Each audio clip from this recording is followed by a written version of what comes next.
everybody doing? Let's see what you guys got. How did the first week go? I'm pleased with the first week. I mean, it's been a real challenge in terms of what we've asked them to do. We've taken a ton of reps, ending with like now the new rules now you can only have 2 scrimmages in preseason where you tackle over 50% of the time. So we ended with like a simulated scrimmage with some tackling, but not over nearly 50%. So really pleased. I think we're getting a lot of reps and the guys are working really hard. I'm really pleased with our toughness. Really pleased with our mindset. That's okay. No, please. Thoughts on yesterday's realignment with Oregon and Washington into the league? Yeah, I really have no thoughts, honestly. Like, obviously I trust the leadership. I trust the Big Ten, Tony Petitti. Trev is awesome, right? He's so communicative and all those things. So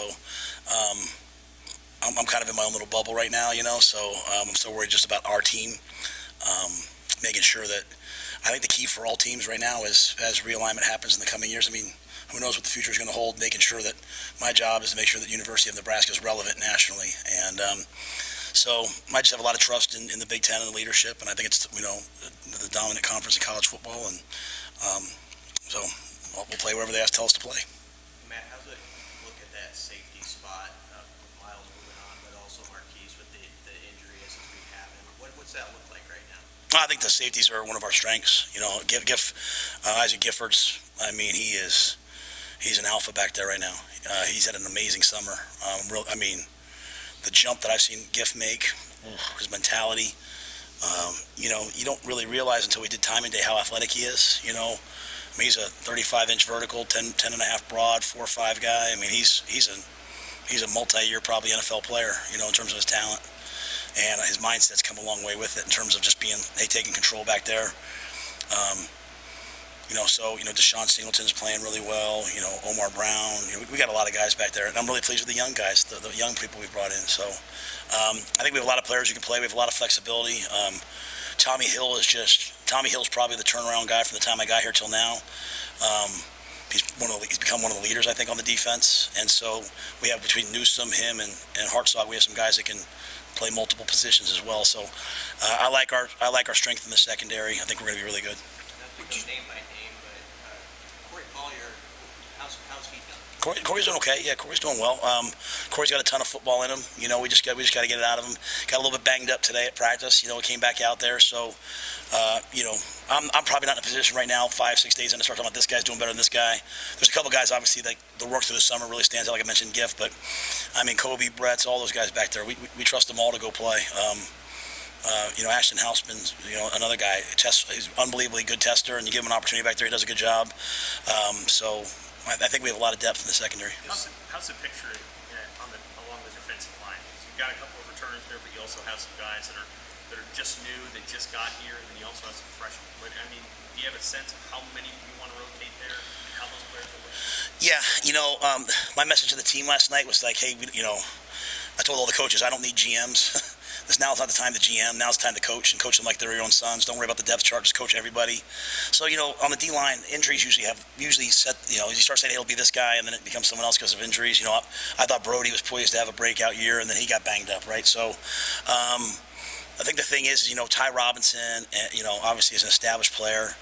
Blaze is a guy that, I think has played a lot of football, that's going to have his best days are ahead. Nash is a, kind of a guy we trust.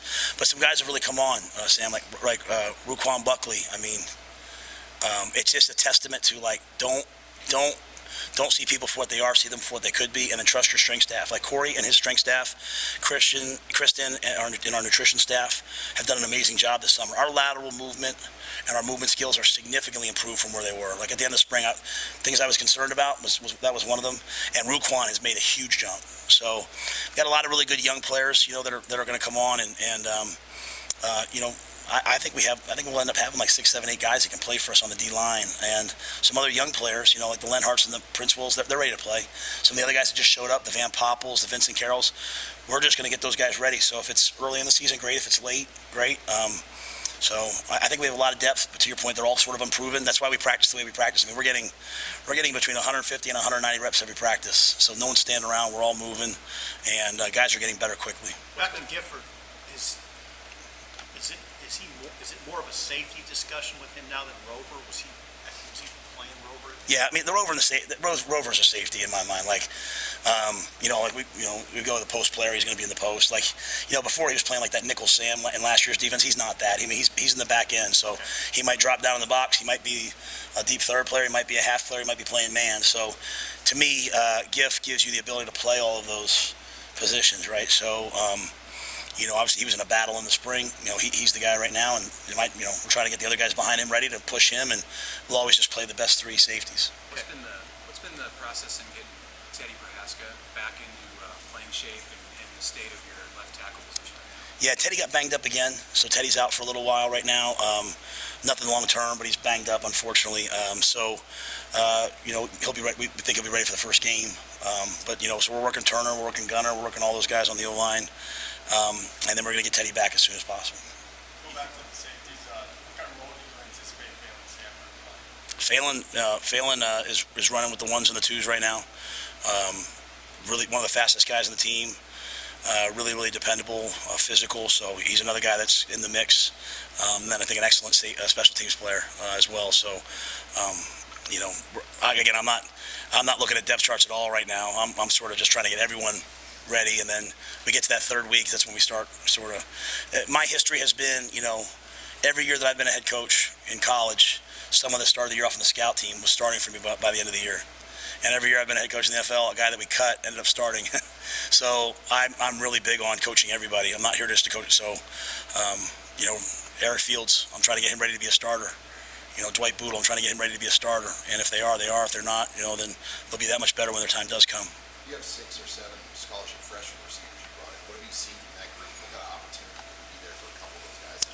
Well, they're really fast. All right, our young guys are unbelievably fast. There's a lot of volume in our offense. There's a lot to learn, so they're learning that pretty quickly, right? I need to learn all this stuff. But they're a tough group. They're physical. Really proud of a lot of them today. They're out there battling through. It's hot. We've been in the mornings. It hasn't been real hot. And all of a sudden today it was hot. We don't practice inside. We practice outside. So. They're learning to adjust to this. I think a couple of those guys might help us. They're going to push to help us. We have some older established guys who played a lot of football, like Marcus and Billy and Fleeks and all those guys. But we're going to count on some of those young players. I think the key in our receiver room right now is there's a couple of guys like Ty Hahn and Alex Bullock who are and some other guys that are really, really good football players, really dependable. Like I challenge Alex all the time. He's not a walk-on. He's a guy that just came here as a walk-on. He's a starting receiver, I believe. So, the young players, they're fast, they're explosive, they're dynamic. We're going to have an unbelievable receiving core with those guys at some point. It's just how fast they can learn this and handle the bumps and bruises of camp.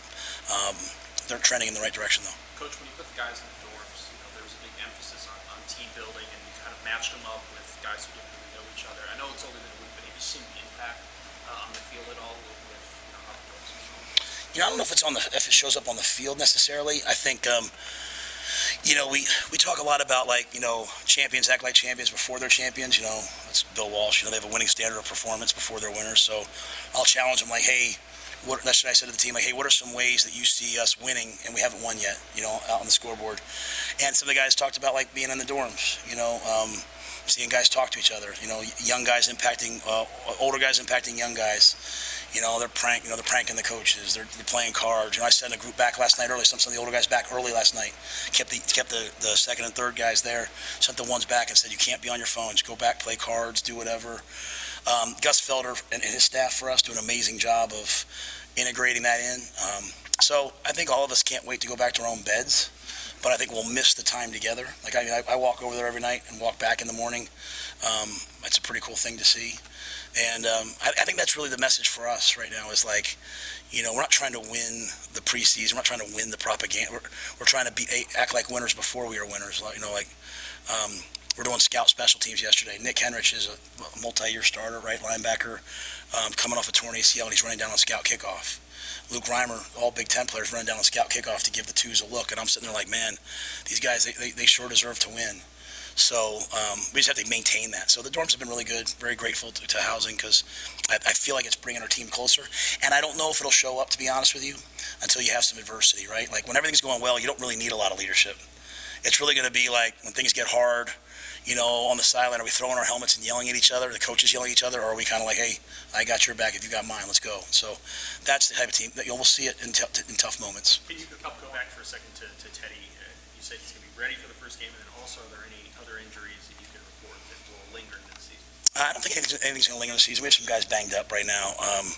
Obviously you guys will see on Tuesday. Me doing off the top of my head's tough. I'm sorry, but Teddy's a significant one. Teddy and Jacob Hood right now aren't practicing on the O-line.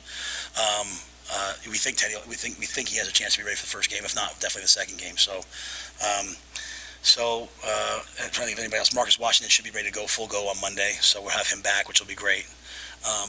But in terms of anything like long term, we don't say anything like that other than Brody. How good is it that, Turner, he's played the position a long time, so he knows how to play tackle. You don't have to teach him. How helpful is it that he has that experience? Yeah, and I love Teddy, and I know he's done. Since I've been here, Turner's been left tackle with the ones every day since I've been here, so that's what I know, right? So I just feel bad for Teddy because he's such a wonderful young man and wonderful teammate, and he was, excited to get out there and get going. But you know what? I remember when Brody got hurt and the Tagovailoa family flew out here, I was sitting down with his father and mother, and his father was talking. He told me, he said something that impacted me. You learn a lot from listening to people and parents. His father, was talking to Brody about embracing the delay. Sometimes there's a delay in what we want. You have to embrace it. It's really good for me to hear. So I think Teddy's going to come back better than ever. But yeah, Turner's an excellent player. And, we have some young old linemen that are showing up, like the Sledge. Catula was here in the spring, but those young guys, they're going to be good players. Grant Seagren walked on. He's a scholarship-type player. So we got some guys that are going to help us. Hey, Coach, on the off day, what is the schedule? Like, players, are they not allowed to leave, and what do you do on an off day Sunday? Yeah. When they're on campus? You're allowed like 2 hours with them, so we'll meet in the morning. We'll encourage them to recover. Our team does a great job of recovering and regenerating. So, like, Mitch will make sure that there's massage and chiro and all that stuff available, ice tubs, cold tubs. So we'll have a bunch of recovery stuff. Obviously they can leave if they want to go to church. Yeah, they can leave. They will give them their car keys back. And so, if they want to go to church or they want to go out, go to the mall, they want to go to a movie, they can do all those things. We just, they'll have to be at breakfast. They have to be at meetings. They have to be at, they'll take lunch with them or get it on the way out, and then they have to be back for dinner and curfew. So, when you're in the NFL, they'll have a day off, and, it'll be a full day off, but they can go out. So everything we try to do is just getting them ready for the next level. So they can do those things. They can, they can do whatever they want. Just have to be back in time and be ready to go on Monday. And then coaches will work in the morning. And then I always encourage the coaches, I don't have my family here yet. I don't even have a house yet. So I'm going to stay in the dorms. I might go see Oppenheimer. I heard that that's good. So, but other than that, coaches will work. The coaches have been grinding. They're here late every night. So it's always good for them to see their families because it's another week, and week 1's down, week 2 comes up. So I want to make sure we hit it running. I know you're focused on getting prepared for Minnesota, but I did want to go back to Oregon and Washington for a second. You already knew that USC and UCLA were coming into the league. Now with 2 more West Coast teams coming in, it gives you an opportunity to have more of an anchor recruiting out there. I'm just curious, what you think of Nebraska's prospects of being able to recruit on that side of the country more than maybe they have in the last 5 or 6 years. Yeah, I think for us, we've been going out there. We're trying to establish ourselves out there. There's a lot of people. When I was in Baylor, there was a lot of people in California that, because of whatever tax reasons or they wanted to kind of go to Texas, right? So there's a lot of people I think in Texas that play football, or California that play football, and so we'll continue to recruit the West Coast. Before I took this job, I went one day and did a little thing at CBS. I was talking to Trent Green, the old quarterback, and he said something to me. He said, Matt, I live in Kansas City because I'm doing NFL games every week, and I didn't want to be in New York having to fly, so I'm kind of in the middle of the country, and I'm going here and I'm going there, and I think as the Big Ten's become the national conference, or it stretches from East Coast to West Coast, we're in a pretty good spot geographically, where teams are going to have to come here and play in cold temperatures, have to play in the wind. We're going to have, a 2.5-hour flight here, a 2.5-hour flight here, but I think the impact for the sports on the West Coast flying to the East Coast, and more importantly, the East Coast flying to the West Coast, you're on the East Coast and you fly to the West Coast, some teams will try to go a day early, but the research says it's a day per time zone. So you go to the East Coast, you fly to the West Coast, and then you come back, you get back at 5 in the morning. It takes you usually till the next Thursday to get ready for that, right? So, I think it's going to be great for our Olympic sports. okay? Because we're going to have the ability. There's a lot of great schools we can play here, but think about having to go do a weekend run in softball, and you're in the West Coast, having to go all the way to the East Coast and come back. Where our Olympic sports and our, I don't know what the other, basketball, whatever, they're able to go the East Coast to West Coast. It's manageable trips instead of 5 and 6 hour trips that other teams are going to have to do. So I think this broadening of the conference could be really good for the University of Nebraska because we're central and we're in the middle of it, and the weather will be good in football for us, but also just the travel will be more manageable than maybe some of the other teams. So all you Olympic sport athletes, come to Nebraska. Good. Thanks, guys.